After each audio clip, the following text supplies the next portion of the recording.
Hello and welcome back to The Well-Appointed Mystic. Today I'm going to go over how my July tarot and oracle setup went for me and sort of what I'm planning to do for August. And so to start with, I, like so many people in our community, had a mermaid month. I live in a very landlocked place. I seldom leave my house and I'm nowhere near water. So I feel like I really needed to spend some time and get in touch with my inner mermaid vibes. So I worked with the Seashell Oracle from Broccoli Magazine. I worked with the Sisters of the Sea, which is, I believe, Blue Angel deck. And then I worked with the Mermaid Tarot, which I have in this lovely bag that I made. So I'll take that out so you guys can see it. So these were the decks that I worked with. And this is something that I had never done before, which was every day I pulled one card from each deck, and they really worked well together. This is something that surprised me because initially I anticipated that what I would do is maybe use the Mermaid Tarot and then sort of switch back and forth between using the Sisters of the Sea as my sort of oracle energy message for the day, and then some days use the Seashell Oracle. And in the end, what I ended up doing was to actually lay out my cards like this, and then I kind of posed a question every day, and I kind of used different questions depending on personal need, to sort of get my message for the day, get my reading for the day. I was very surprised at how much I ended up really liking Sisters of the Sea. The book that Lucy Cavendish wrote that goes with it is very motivational, positive, affirmative, that kind of thing, which was something I didn't realize that I was going to need last month, but in the end ended up being very important to me. What I did discover as I worked through this, and so maybe what I'll do is, how can I rearrange these so you guys can see them best? I'm just going to flip over a couple cards, and I'll just move them out of the way as I need to. But let's turn this around. What I discovered, one, was that the artwork all worked really well together. I think they played off of each other nicely. The Seashell Oracle is definitely sort of, despite being sort of classic imagery because of the border and a real single focus of an object, was sort of a visual rest, because both the Mermaid and the Sisters of the Sea can be a bit more busy, fully painted scenes, that kind of thing. So anyway, I found it to be like a really unique experience. Let's make this easier on ourselves. How about it?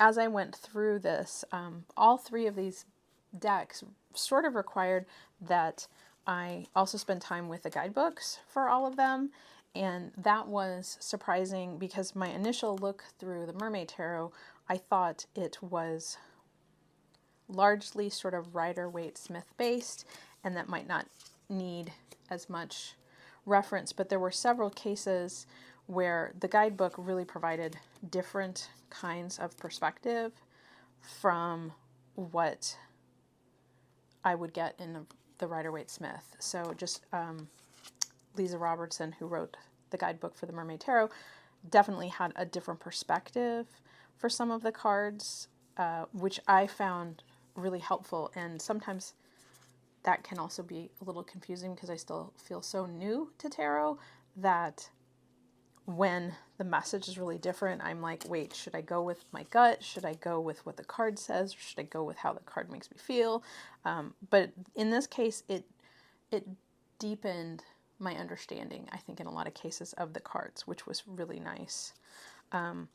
The Sisters of the Sea was the deck I was most skeptical about, simply because, normally speaking, no shade to anyone, but Amy Brown's artwork isn't always aesthetically the kind of artwork that I lean towards.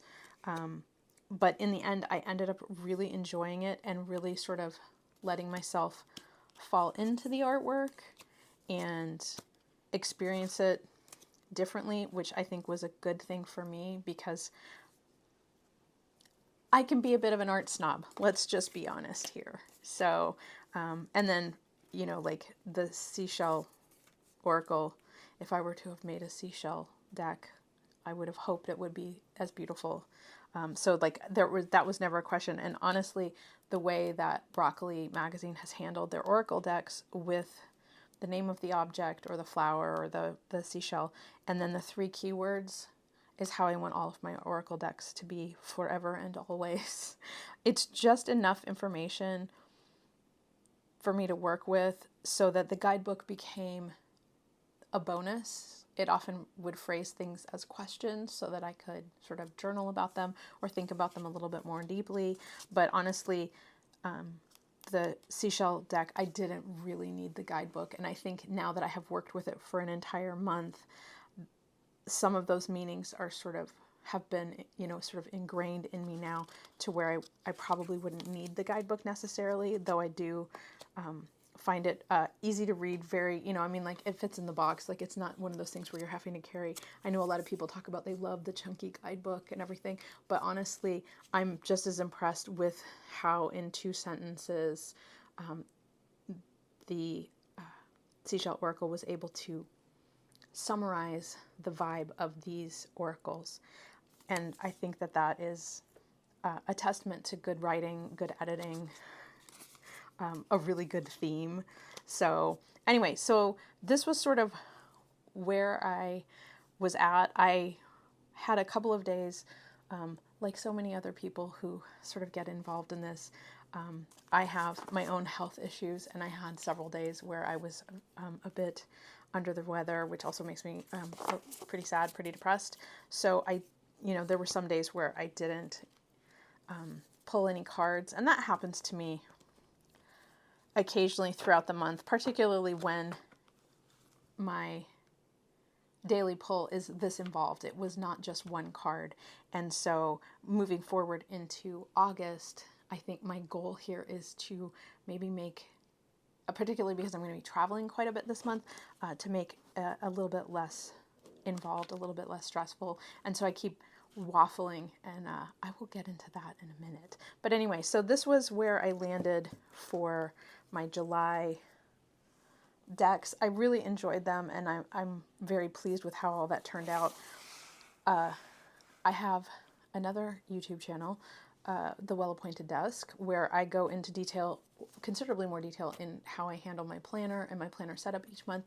And I will put a link in the description for the video of how I set everything up for August. But y'all get to see a little bit more of the real me than the other video, because I in my planner, I have my day activities, and then I have my card of the day pull, and that is sort of mostly what appears. And then I stick stickers and cute little things and that kind of stuff. So I am still, like, I'm never consistent about how I do them. Sometimes I'll draw little cards. Sometimes I will just, like, as the month went on, I just started writing what the card was that I pulled. But, in some, like this one, I had a particularly involved reading. So I, and a busy week, I was traveling that day. So my cards went over here, and then I had the rest, I was at the airport and traveling and stuff. So, again, same thing here. I had a busy day, so I put my cards on this cute little posty thing that does not go with my theme at all. But look how cute all my, like, mermaidy stickers worked. A little crab. So anyway, this was sort of how July landed for me. I do realize we have a couple more days, but I will be traveling on the 1st of August. So I have everything laid out and ready to go. I did not fill out yesterday's completely. But then I started with August, where I made this cute little calendar for myself, and then started to lay out everything. Y'all will probably guess my theme is Leo for August. It's not real genius, but it was just nice to have a theme established. So I'm using sunflowers and, yellows and oranges and warm colors and the lion. Way more detail in the other video, so I will not belabor the point here. But this also then goes into sort of what decks do I pick? So I am of two potential directions for what my decks for this month will be. My first potential combo, and like I said, I want to make it a little bit simpler this month than I did last month, so I want to pick just one tarot and one oracle deck. I just recently acquired the Talisman Oracle.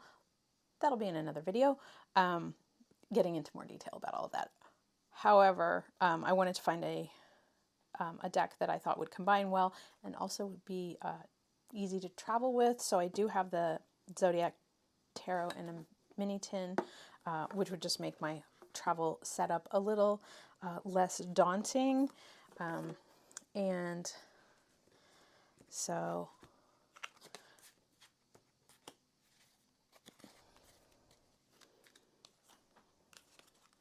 just looking at visually, I really like the black all together with these decks.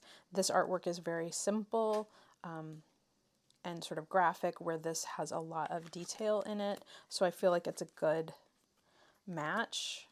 It's not like they don't overwhelm or compete too much, and they have a very easy vibe. The Zodiac Tarot is pretty easy for me to read without having to dive into a guidebook, because it's very RWS based. And what I've discovered just in the short time that I've been working with the Talisman Oracle is the keywords are just enough. The image, the keyword, even the imagery here, very much like equilibrium, reminds me very much of temperance with the cup and the water. So I feel like it's just it balances really nicely with your sort of classic tarot deck. The same thing with Rebirth, very much feels like the Death card. So there's a lot here that I can work with without having to dive into a guidebook or anything like that. So I thought it was a really good combo. Simple, easy to use. And I also really like having the Zodiac Tarot to do readings for other people. And since I will be traveling, there is the potential that someone will ask for a reading. And this deck, because the artwork is a bit more contemporary feeling, it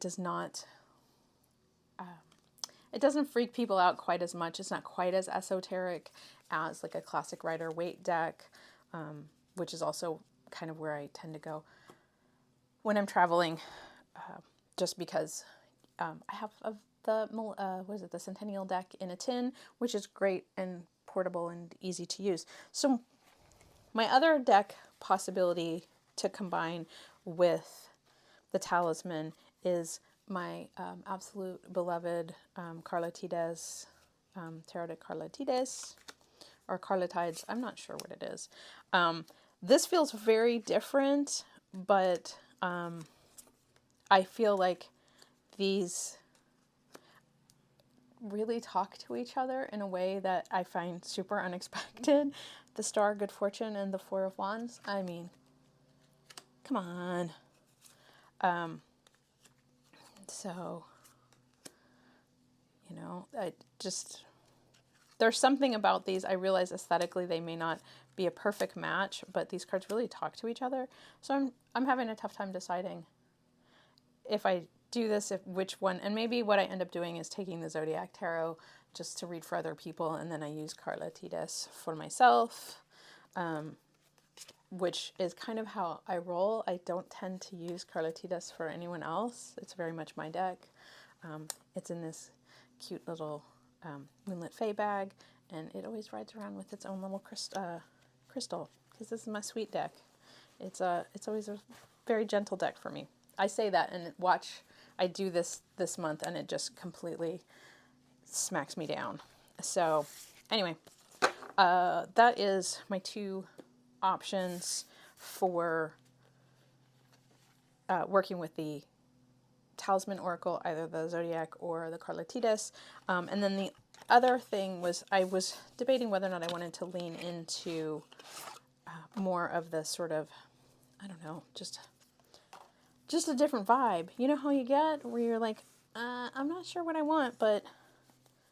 So I played around with the Thistledown Oracle combined with the Secret of the Witch's Garden, which I don't know if anyone else has combined these 2 decks, but this makes me really happy. I am sorry about the glare. Let's see if we can scoot this over and get that off of there. There we go. Much better. So yeah, I liked the energy here, and the art styles really play nicely with each other. Wow, the King of Cups, the King of Wands, and guardedness. Death, the Fool, and making space. So this was a case where I pulled these decks out and I was like, well, yep, they really do seem to like to talk to each other. Wow. Knowledge. So yeah, so I feel like this is a really good combo, and I just can't decide. Do I want to go this direction? Here's the long and short of it. The appeal for me for the Talisman Oracle for this month is that I am, in my travels, I am going to 2 fountain pen shows here in the United States. I'm going to the DC Pen Show, which is the first weekend in August, and then I will be attending the San Francisco Pen Show the sort of last weekend in August. And in doing these shows, I am, at the San Francisco Pen Show, I am teaching a class on making your own sigils that makes me want to lean into the Talisman deck to just sort of keep sigils at the top of my mind. But if this is something that you are interested in, I will put links in the description to sign up for my classes. The classes I'm teaching both at DC and at San Francisco is also a class on cataloging your ink collection and your fountain pen inks. So if that is of interest to you as well, there's certainly that to go for as well. So anyway, that is the long and short of it. I feel weird, like, and I'm sure everybody says this, like doing sales pitches for yourself, but like, yeah, I'm teaching a class on sigils, and who am I to be teaching a class on sigils? And I'm like, well, I know more than most people in the pen community, and they seem to be genuinely interested in using their fountain pens for things that are different, and I thought this is a great way. I have made sigils for myself for years, and I like the idea of using color correspondences to empower and strengthen. So using different colors of ink, I just think it's going to be really fun. But anyway, so there's my sales pitch. If you are in San Francisco and would like to attend my class the last weekend of August, there'll be links below. Thank you so much for listening to me babble, and I will see you in the next video.